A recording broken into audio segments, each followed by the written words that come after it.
well, we're gonna let everybody fill in, but first and foremost, I just like to say here, it's just been one whirl of a week.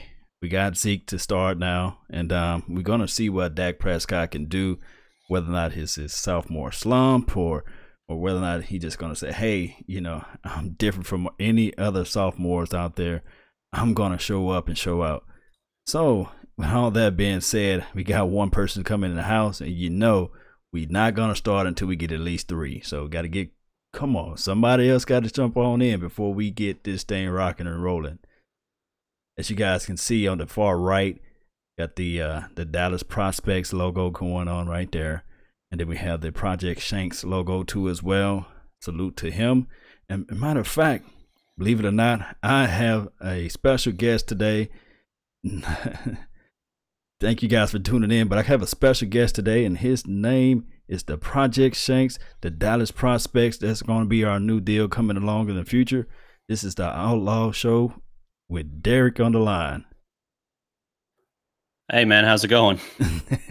And Derek, man, I'm doing well, man. I just try to get everybody to tune in to your expertise too as well. But we're just gonna start it off, man, real quick.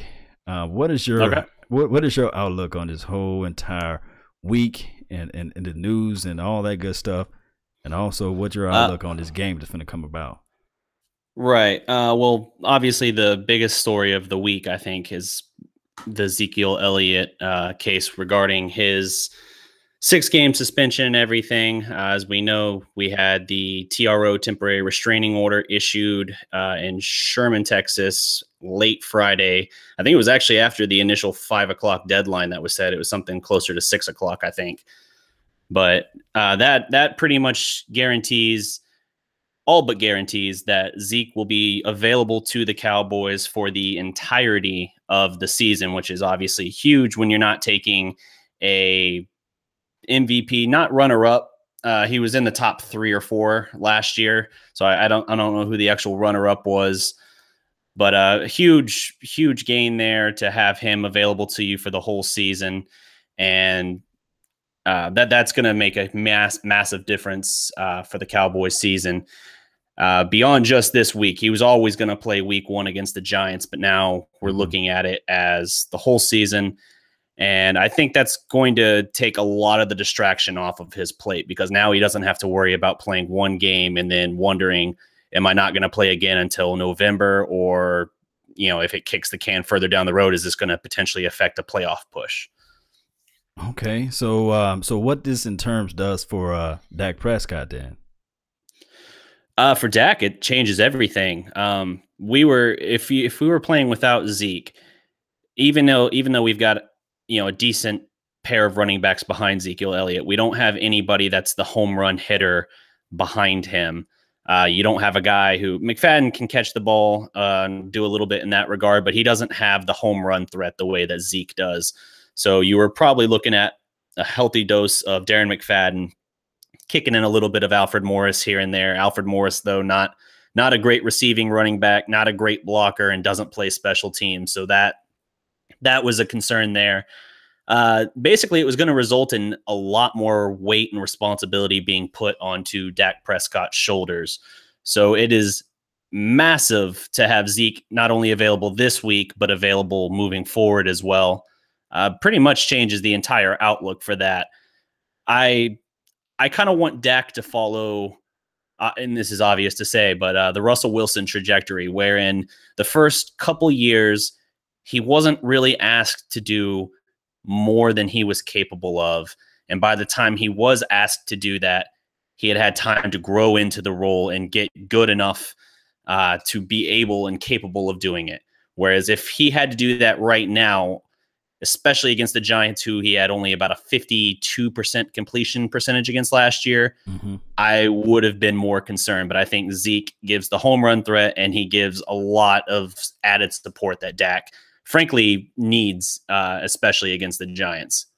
That's a great aspect to look at everything, the Russell Wilson approach, but just flipping it, being that the Cowboys offense is so dominant with the offensive line and the emergence of Ezekiel Elliott out there in the backfield, and then you're talking about Dez Bryant finally being healthy, going through all of the offseason, and just speaking so much from Dak Prescott, saying that he has been the most improved player on the entire roster is something else special. So, so I can look at it from that aspect of it, just having a Russell Wilson approach, just winning more so with the overall team, just opposed to one person going down and making it happen. So, yeah, that's a good aspect to look at everything from there. So you was talking to me earlier off air about Jaylon Smith. What do you think that he's going to do out there? Well, it's pretty much been penciled in as of this morning that Jaylon Smith is not only going to play tomorrow, he's in fact going to be penciled in as a starter at linebacker, which is, I mean, that's incredible for his stance and everything. You got to consider the fact that he hasn't played a game in over, what was it? I mean, a real game. Obviously, he's played in a couple preseason games now. But just between his last game at Notre Dame and then his first preseason game was close to 600 days. Now he's looking at it as this being his first meaningful game. And it's got to be encouraging for the Cowboys, even though the Hitchens injury is kind of what's forcing him into this role.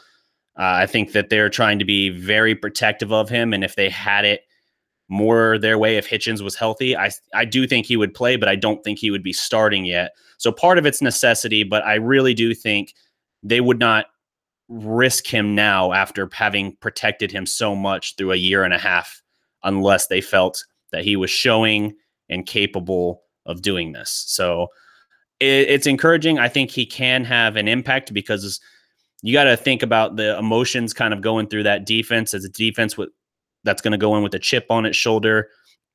And it almost seems like anything he does is going to, electrify that defense. If he gets a tackle for loss, like he reads a screen pass and tackles the running back before he gets back to the line of scrimmage, that whole sideline is going to pop.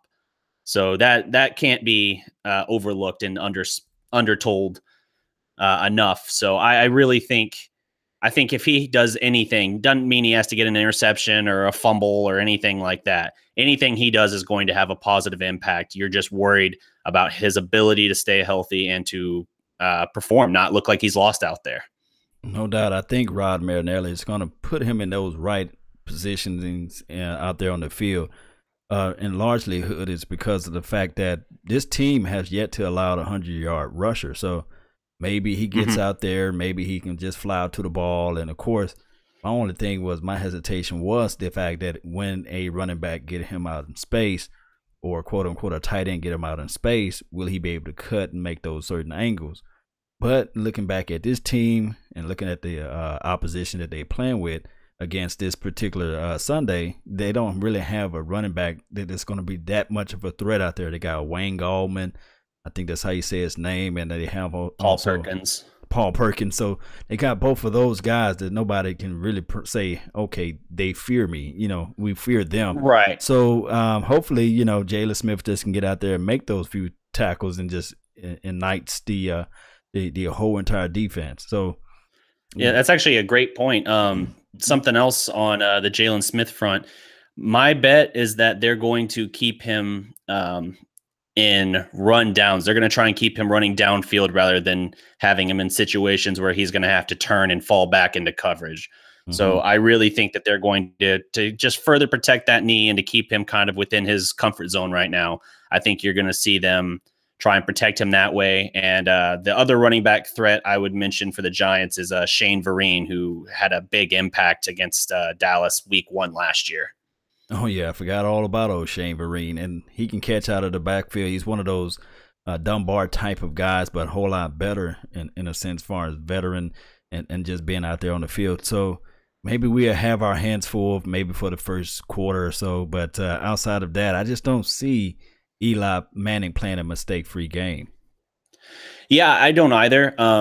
If you actually look at the Giants, their two big Achilles heels, as good as their secondary is, as good as their defensive line is, their linebacking core is suspect to say the least. It's practically, in some areas, almost like off the street replacement player quality. And then their offensive line, it's a really suspect offensive line. Eric Flowers last year, I think, had the highest percentage of pressures allowed by all left tackles in the league. Eli Manning, he's not a great.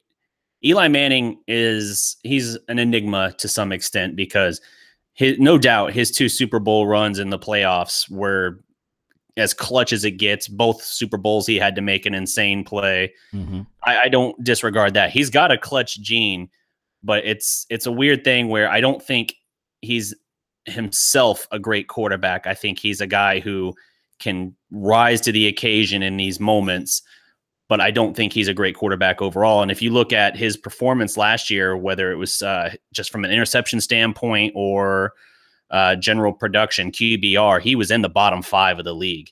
And that's, I mean, among qualifying quarterbacks. So that's really something there, where as lethal as the Giants have the potential to be between that defense and with that receiving core, they don't have any home run hitting running back. They're, mediocre, I think, at running back. And you still have an aging Eli Manning who's probably being asked to do a lot more than he ever had to do. When they won those Super Bowls, it was on the defense and on a more of a run game. It was not putting the weight on his shoulders. And in recent years, when they've had to put that weight to his shoulders, I think you've seen him kind of drop off as far as a little bit of that prestige factor. Yeah, and people fail to realize that Coach Tom was Coach Tom, although he wasn't like this guy that is going to be like the best in game management time per se, but this guy, he knew how to just push the right buttons, and I believe he knew how to put Eli Manning in the best position, in the best situation as it relates to, like, okay, we're going to run, and then pass. We're going to pass, then run. So it's just, I don't know about this new coach. I think he got all these little things. Yeah, McAdoo got all these little crazy, little quirky little deals talking about, well, I'm going to do this, I'm going to do that. Well, we're going to see when it comes Sunday. Yeah, McAdoo, man, he's kind of a character because he's been oddly talkative. He's been in this kind of build up to this game. He's been talking a lot of smack, which is a little surprising. You don't usually see that unless you're playing like a Rex Ryan team or something in recent years. You don't usually get the trash talk coming from opposing coaches. But he's kind of called out the Cowboys secondary. I believe he asked reporters in the last week or so, and I think it was when he was on a conference call with the Dallas media. I could be wrong about that, but he basically told them, like, if you know who's playing cornerback for them, can you tell me? Like, basically saying it's a bunch of no-name guys and they don't even know what they're doing. So you had that, and you had him make the comment regarding Zeke when it was first said he would play at least week 1 at the time. His response was, all running backs run the same when there's nowhere to run. So he's basically contending that defense is going to clog up the gap. I don't know where he gets all of this confidence from. It's just kind of baffling to me because of the simple fact, even if you go to Nolan Carroll, now I know he's not a fan favorite guy, but Nolan Carroll forced fumbled on Odell, and then he also caught interceptions on Eli Manning when he was playing with the Eagles. So there's things crazy out there, so. Yeah, I definitely think I think it's more just talking noise in general. They beat us twice last year. There's been a lot of hype about the Cowboys this year, and I think he's just kind of trying to put that chip on his and his defense's shoulder. I think he's trying to kind of keep his team hyped up and motivated, extra motivated to go into AT&T Stadium and try and knock off the Cowboys again. Right. So what we need to look at too as well is this energetic, this young defensive line that we have, as far as the Tacos of the world. We picked up a Jay Elliott, who I'm really like, oh my goodness, this guy can just explosive flying out to the ball. Now he's going against a very, very porous type of offensive line. Like you said, Eric Flowers. I don't even know if this other guy is starting. The guy that Fluker, I think his name is.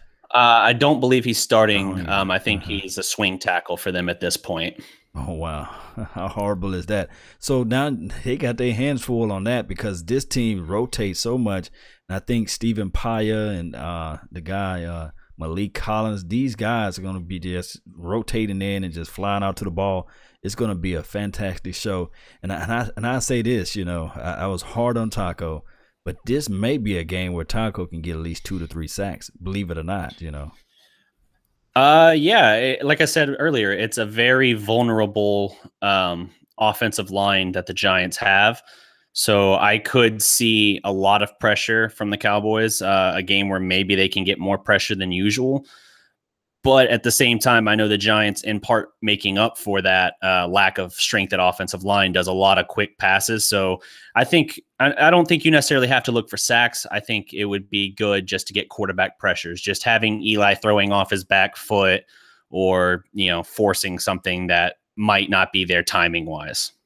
Oh yeah. So they picked up a guy that I thought that they was going to go with either probably a running back or maybe a quote unquote an offensive lineman, but they went and grabbed their first round pick. They went and grabbed a guy from Ole Miss, Ingram.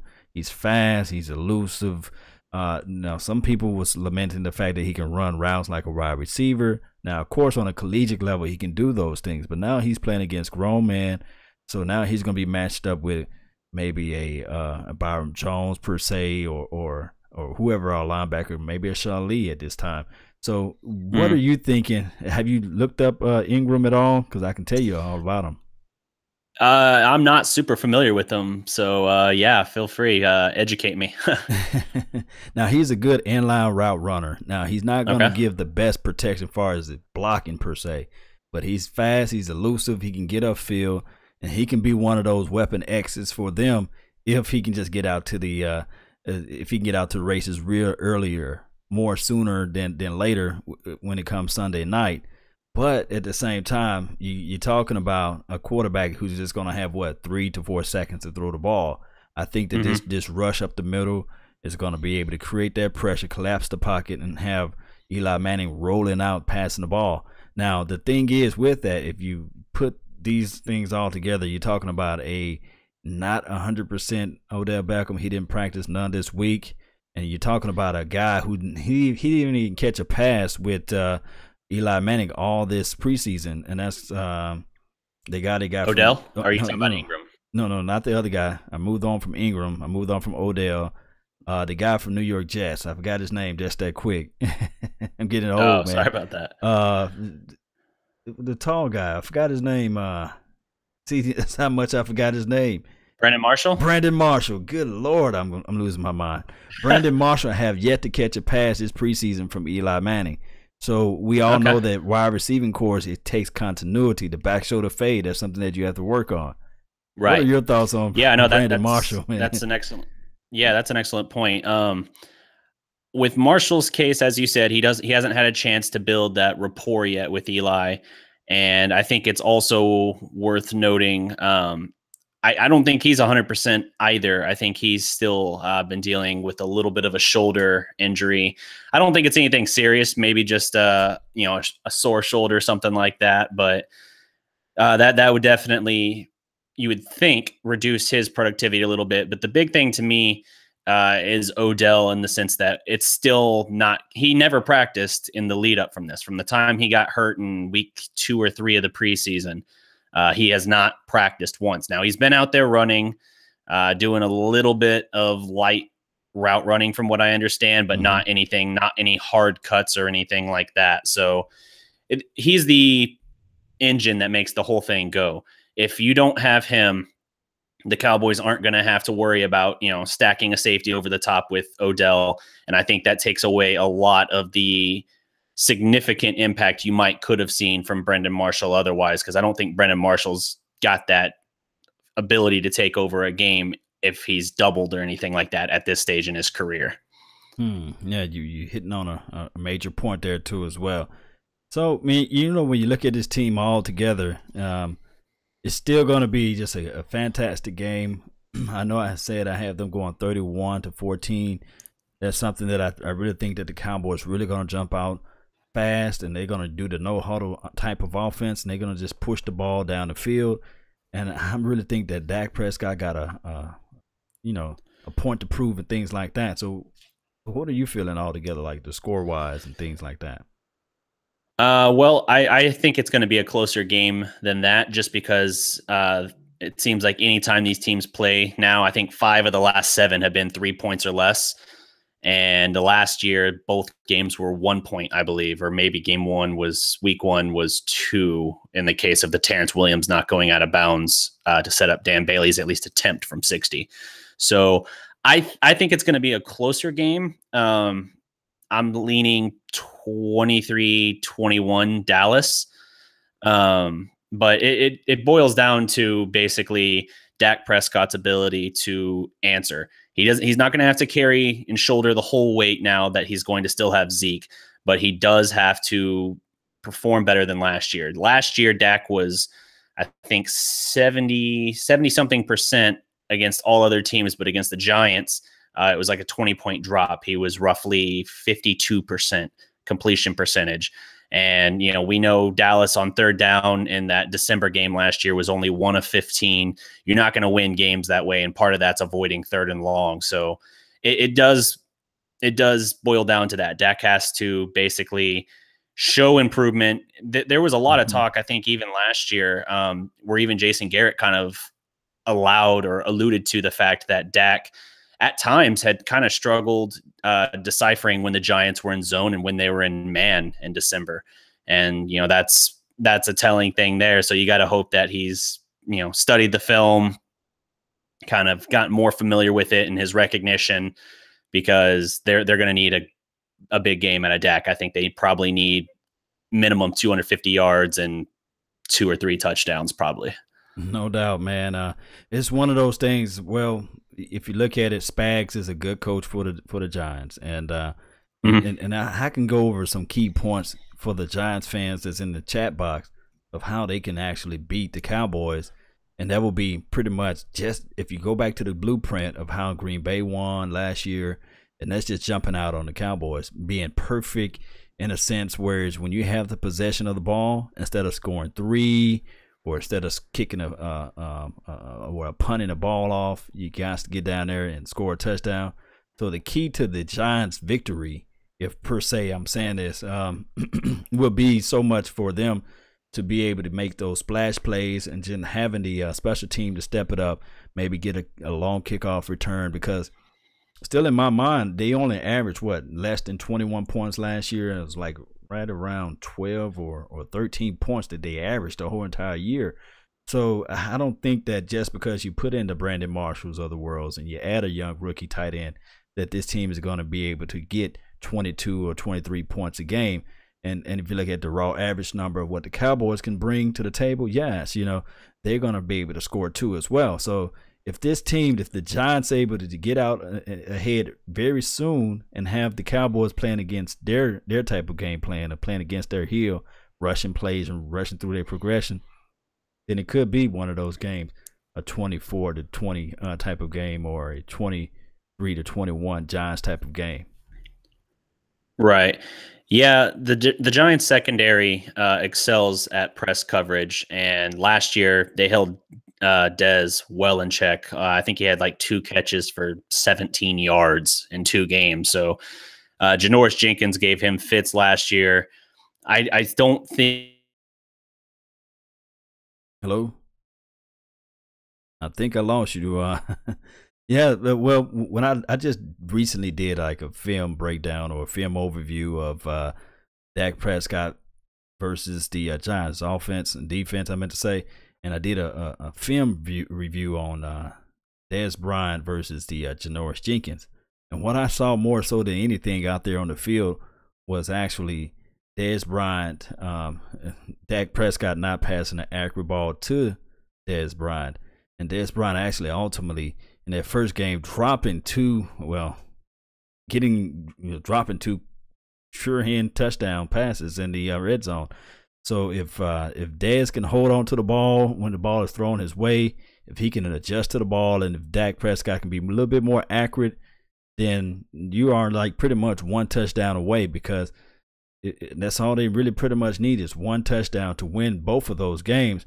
And I'm not just trying to say this from a Cowboys goggles aspect. I'm just saying it from the aspect of, hey, if this team can get into the red zone and score, it'll put the pressure more on Eli Manning, and we all know what Eli Manning can turn to when it's time for the pressure to be on him. He rushed through his progressions, and he throws a lot of picks and interceptions and things of that nature. All right, so it seems as if though I might have lost Derek, but guys, I really appreciate everybody for tuning in to the Law Nations show and the Project Shanks. Stay tuned for the website. It's going to be the Dallas Prospects. We're going to have the website up and running for this year too as well. Hopefully we can just have some segments where you guys can call in and have all those good things. But before I run, I want to go over everybody in the chat box and those who've been supporting the channel for a while. Salute to Frankie G, Brandon Bryant in the house, Isaac, J, Farm D, and Kimberly Campbell. Shout out to you and FeeMex AM. I like that name. All right, and then we have Ty in the house, Tice, Brandon Bryant again, and who else we've seen? My Cowboys family, I thank you for joining in too as well. My guy White Boy Flips, Sarah Green, salute to you, and Belly, thank you for donating to the nation, help growing the nation so that we can just be even more generating content and stuff out there for everybody and the masses. Jeff, shout out to you, and even the Giants guys. I don't know if Cruzon 26 is here, and Daniel, he was in here earlier, but it's just a game, guys. At the end of the day, I know we live, breathe, and sweat and blood, sweat, and tears for the Cowboys, but at the end of the day, it's just a game. We're not getting paid for this, but we got our passion, our hearts, our drive, and our mind is on the line. But hey, that's been my time, guys. I really thank you guys for yours. Please, my Cowboys family, he said he's going to do something a little later on today. You guys go out and show his love and support to his channel too as well. And how about my guy? How about them Cowboys too as well? Roy in the house. Shout out to everybody. I thank you guys for tuning in. And remember, you're listening to nothing but the best. Salute. And may God bless. I'm out. Peace.